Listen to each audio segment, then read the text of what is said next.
Hello everyone. The Senior Manager for Legal Services in the Office of the Public Protector, Niels van der Merwe, has revealed that the enormous legal bills incurred by the office affected the work of its investigators.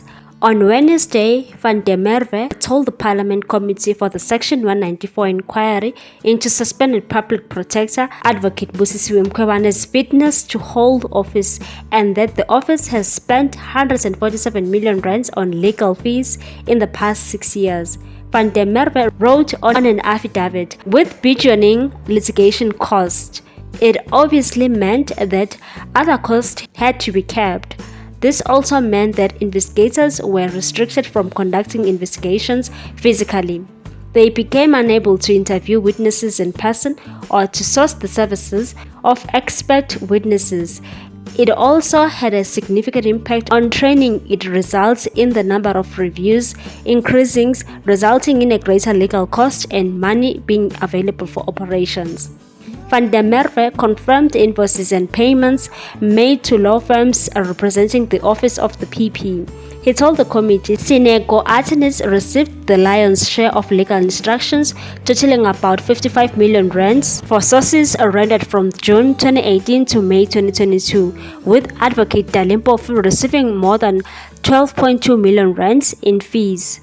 Senego attorneys are the attorneys on record for Mkhwebane's inquiry.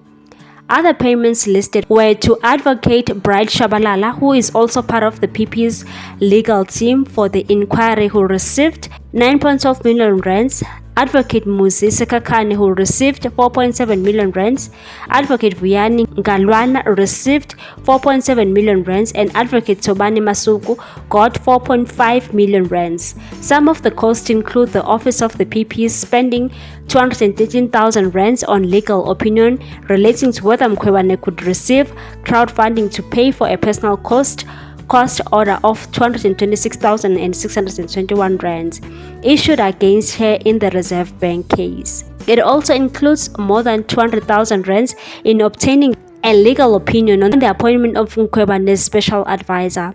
Furthermore, legal opinions were obtained relating to lawfulness of her appointment of the CEO, Vusi Mahlangu, who handed in his resignation 2 days after the legal opinion confirmed that his appointment was unlawful. The committee also had more evidence on Wednesday about how public relations and media analysts and strategists Kim Heller, Prof. Sipho Sipi, and Paul Mkhwebane were paid thousands of rands to promote the PP's public and media image. They also wrote critical articles about certain judges who had ruled against the PP. There was an invoice for 390,000 rands that seemed to have been paid for a company, Wekunene BS Pty Ltd, which was for services rendered by Heller and Sipe.